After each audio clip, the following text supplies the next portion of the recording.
Our team coverage of this weather alert continues. Families in East Tennessee are being forced from their homes. A growing fire is burning in parts of Sevier County. Meteorologist Davis Nolan joins us in the studio. Davis, this wind can't be helping firefighters. Exactly. I mean, the same wind that we have here is going on over there. And of course, they have valleys that it can funnel through. And the Valley Fire Department told everyone living within a mile of the area of the Weirs Valley to evacuate immediately. Sevier County EMA is even opening a shelter for people displaced by the blaze.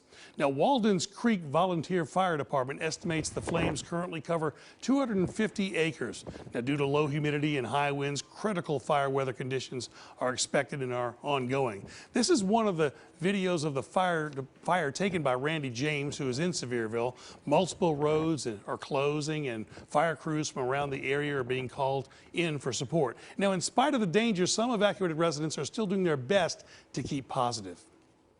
We'll wait and see. I got the two best things in my life, my wife and my cat. That's it. You know, it's all you can hope for.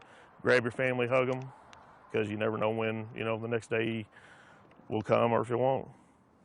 Now, our sister station, WATE, says a few resorts are under an evacuation order, disrupting those who may be staying for their spring break or other events. One injury has even been reported. Places like Black Bear Resort and also the Spring Bark and Little Valley resorts are closed, and everybody's being told to evacuate there as well. Haley? Thank you, David.